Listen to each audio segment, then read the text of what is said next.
it is one occasion that we want to know what is our responsibility to the profession. And I think it is that social support system which is what the Institute stands for. Today, this enthusiastic crowd must, towards the end of the convention, will vouch that we agree to spend so many hours per day or per month or per week for the cause of the Institute growth.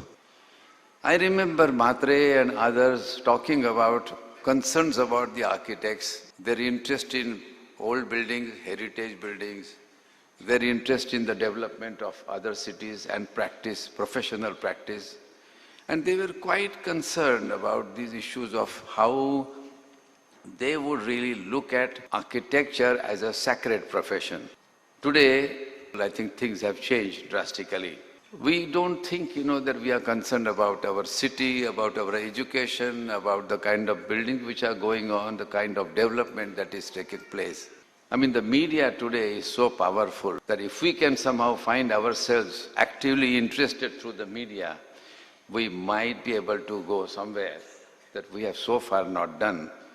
Because the roles of architecture or architects are slightly different now than before. There is an economic pressure, there is a political pressure.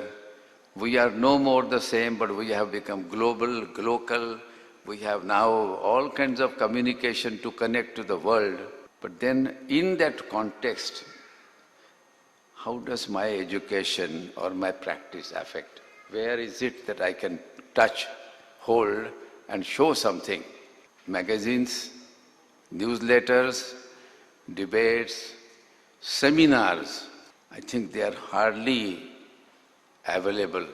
Because of the speed, because of time, because of availability, we are not able to connect. There is not even time to discuss in the debates that what kind of tomorrow it will be. Isn't this possible that the role should be to combine all of us together, the practicing architects and the institutions which are our parent bodies, which are supposed to be guiding us?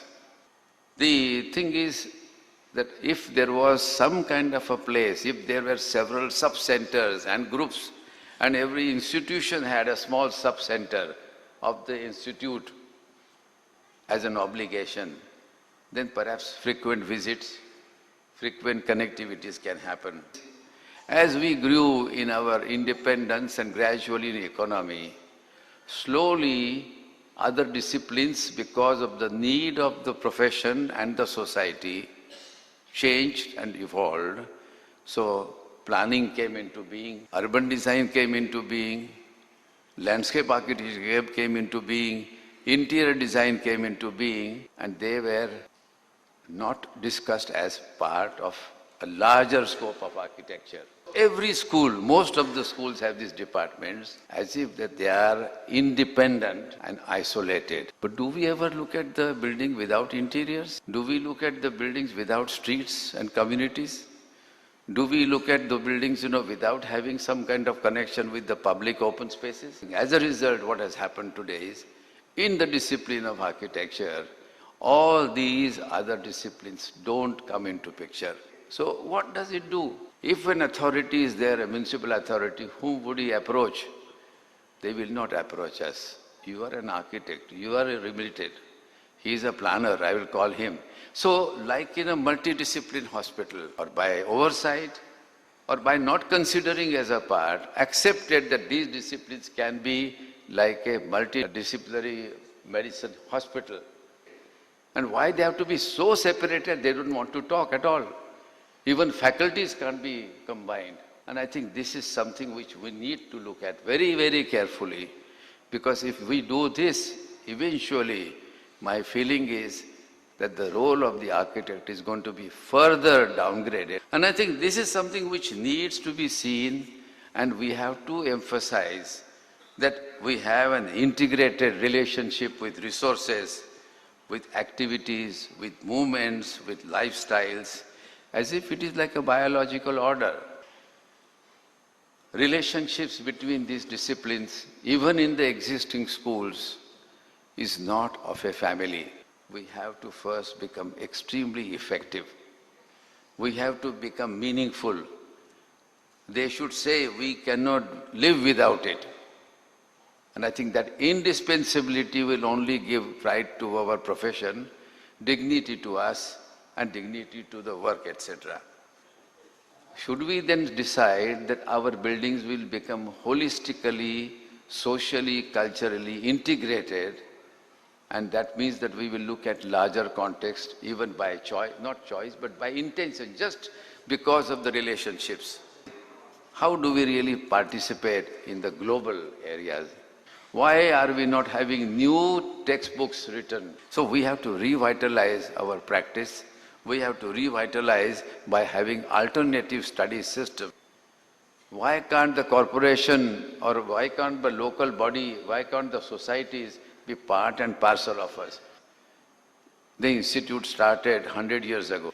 I think it may be worthwhile to sit down for a while and see the world has progressed, everything has changed. Has our curriculum changed? Has our mindset changed? Has our viewpoint changed? And I think this will be a nice exercise just to reflect upon. How do we expand and collaborate with other institutions? Is it possible then to find exchange program between faculty and other schools? If we have good faculty somewhere, you must tell them that out of these 5%, 10%, 20% faculty, you should, it's a mandate, send them to other schools and have joint programs together. Is it possible to really make it one national metrics of curriculum in which we can connect many schools, many institutions, many programs, and say you have a choice to go there or there or there, and it should be part of a mandate. How do we define the meaning and definition of a practice? How does one decide that who is doing the right practice or not? I think recognition of a professional work, recognition of good quality of work, I think is very important. It is not anymore a singular partnership. It is not more in one location partnership. It is not only a one type of partnership. Now the partnership has become like a flowing rivers, network of rivers which go and meet the ocean in terms of realization. Is the institute for only conduct or it is for excellence? Then what would happen is we will become global competitors. We would not be many, we may not be knowing everything, but what we will know will be something else, so we can even challenge the multinational who comes here. I think we should not be afraid of multinationals or anybody coming here. Like Gandhiji said, that I will keep my windows open so that the winds from all over the world will come into my house and blow, but I'll take care that my foundations are so strong that my foundation and roof will not be blown. And I think that should be our attitude. Now, if we think about this, how do we select the faculty? Are there any faculty training programs? Every institution should be given a mandate. If you can show me how to make good faculty 3, I give you this benefit. Electives are also restricted. There is no dance, there is no music, there is no literature. History we teach. Where are the books? What about contemporary buildings? What about great buildings which are happening? So, journalism, writing books, documenting, photographing, and connecting these so that what happens is we can reward people. Similarly, exhibitions and then continuous workshops. We will end this seminar and conclude this by writing down the mandates for us as our obligations and our moral responsibilities, like the doctors do their oath. And similarly, we would have these institutional heads to say how they will make it possible and affordable to everybody. Thank you so much.